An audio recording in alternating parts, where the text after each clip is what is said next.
What's up, Game Hunters? Tooth here for Super Rad, and welcome back to another episode of Game Grips.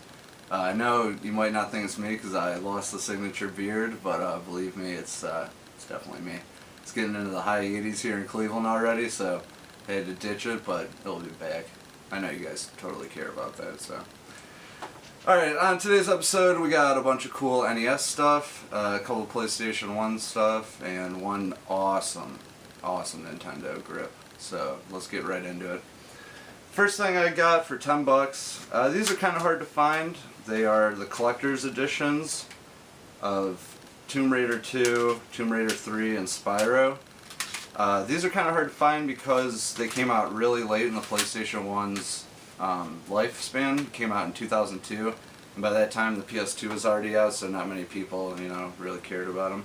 They came in threes, like Tomb Raider 1, 2, and 3, and they came in a box.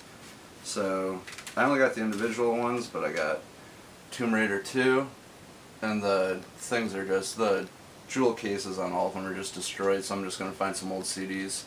And what's really cool is instead of a barcode on the back right here, it says part of a set and not for individual resale. And that's how you know, obviously besides, the front, it's obviously way different, but that's how you know it's part of the set. And the discs, yeah, these jewel cases are so bad, it's just falling apart in my hands. The discs also say collector's edition on them, so that's cool. If I had all three of them and I had the box that went with them, they'd be worth around, for Tomb Raider, it'd be worth around 60 bucks. So individually these go for about like 10 or 15. So pretty good. I got all 10, I got all three for 10. I got all 10. I got all three for 10. Now the Spyro goes for a little bit more. This goes for 20. And if I had all three of these with the box, it goes for about 125. So obviously I wish I had that, but the guy only had individuals. He was selling them for $3 a piece, so I was like, well, if I buy all three, you want to just give them to me for 10? And he's like, yeah. So I was like, alright, cool. The condition, like I said, the jewel cases are just thrashed. And the discs are pretty scratched up, but they do work. I booted them all up. So I'm going to try to get them resurfaced, so just to make sure. So, a great deal. Yeah, I'm not the biggest Tomb Raider fan. The controls didn't age well, but from just like a collecting point, it was a good score. And the Spyro game's actually really good too. So, alright. So the next one, I went to a garage sale, and it's not the best deal, but a pretty good deal. For 25 bucks, I got a bunch of NES games and one boxed game, which is always good. I got Bad Dudes. Are you a bad enough dude to rescue the president from ninjas? I hope so. Then I got Double Dragon 2, which I already had, but my label was completely torn and in really bad condition, so I got this one that's in really good condition, so I was excited about that to replace it. Very, very stoked on this because every time I see this game, I can never get a good price on it. It's always like 20 bucks, and it's honestly not worth that much. It's worth like 10 to 15, so to get this as part of the thing, I was really happy, and that's Bubble Bobble. Not to mention, it's a great game that has really, been missing in my collection. So, very stoked about that. I got RC Pro-Am, which is a great game, and I also got it with the manual. Always a plus. All the games are in good condition, for the most part. They all worked too. Vegas Dream, didn't have that. And Arch Rivals, kind of the precursor to like NBA Jam and all those games.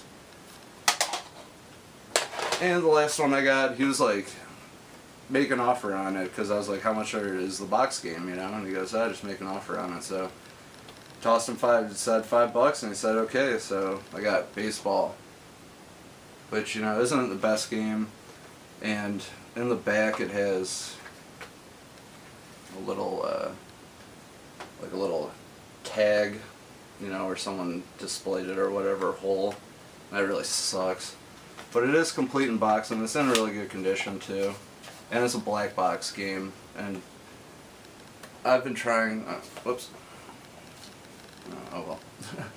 I'm trying to get all the black box games. Nintendo made, I think, 12, and those were the starting 12 launch games, and obviously they're called the black box games because they come in a black box. I have Golf, Hogan's Alley, and Pinball also, so to get another one of these is really cool, so I can check it off the checklist. So it's really cool. And I got these on a trade on Craigslist. I traded, since I got, last episode, I got Skate or Die, Time Lord, and I got those two in the box. So I had doubles, and then I had that Dragon, or Double Dragon 2 I just talked about with the really torn label. And it was in bad condition, excuse me. So this guy traded, or he messaged me on Craigslist or whatever. He's like, oh, I have a couple NES games for sale. Do you want to just trade? Because I posted a thing trying to sell them. I was like, yeah, sure. Met up with him. He's a really cool dude, this guy Jeremy. And I think we're going to trade and stuff in the future. So, yeah, was a really nice dude.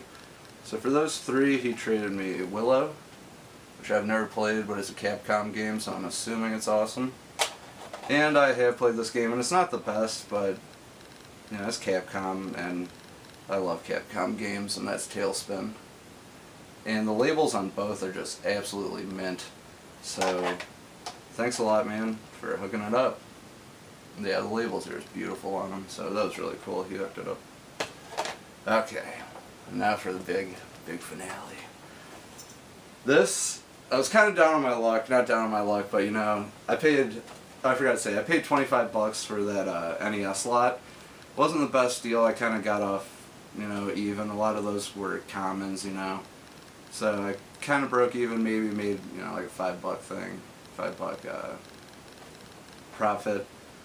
But this one, you know, I was looking at the thrift store a bunch, and I was down on my luck, you know, because I've been to the thrift store like almost every day this week, and they're just not getting anything new.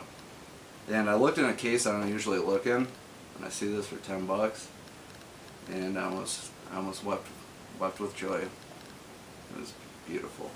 That is NES 4-score in the box. This thing is freaking awesome, and it's in great condition too. Little worn edges, as you can see right there. Other than that, this thing is in awesome condition. In the box, $10. Thank you, Goodwill. You are amazing.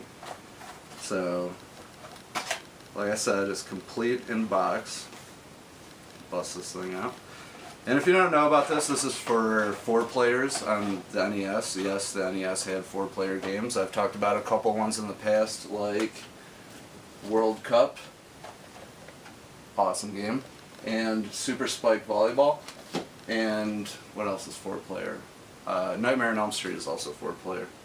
But this thing, let's throw it on the ground. Yeah, maybe there's like one thing of dust. Other than that, this thing is mint. Brand new. So stoked on that. Everything. It smells brand new. Honestly, even for being in a thrift store, like, it's just brand new. Like, you can tell this thing has never been used before. And I already have a 4-score, but mine's in like really crappy condition, so to get this, so excited. Yeah, you can just tell with the buttons, everything is just brand new. So awesome. And that's not even the most exciting part for me personally. Comes with the instruction manual. And then it came with my favorite things in the world. And that is, oh, well, before I get into that, it also came with a NES controller manual, which is really weird. You know, I wish I had a boxed NES controller thing, but I don't. So, but just to have the manual is really cool. So, throw that in with my other manuals. But then it also came with super gnarly early 90s Nintendo Power promo. Said it in the past, I love these promo things because they're hard to find, because people always used to either, you know, use them for the subscribe thing or just throw them away, so they're kind of hard to find. But these, cream of the crop, brand new, mint. Minty fresh. so cool. Nintendo posters. So cool. And it's especially cool because if you listen to our podcast, our intro song is called Playing with Power by Phantom Mech. So just to have this is like, I don't know, I guess like really special for me. So this thing's gonna get framed, honestly. I love this thing. So cool. Now you're playing with power.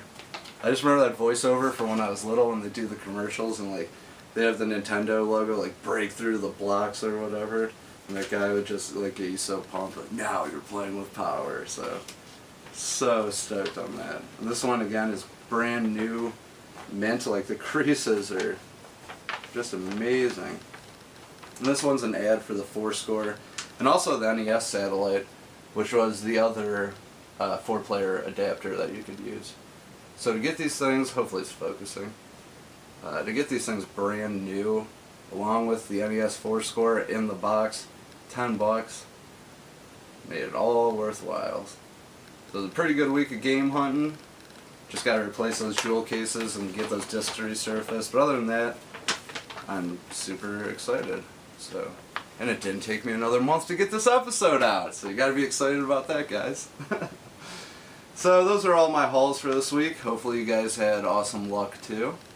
As always, you can follow us on Twitter at the SuperRad, and check out new episodes of the Super Rad Podcast on iTunes. Just search Super Rad Podcast and please sub, and you'll get new weekly episodes. And yeah, that's about it. Yeah, not much more to say. So good luck game hunting out there, guys, and as always, get rad, stay rad.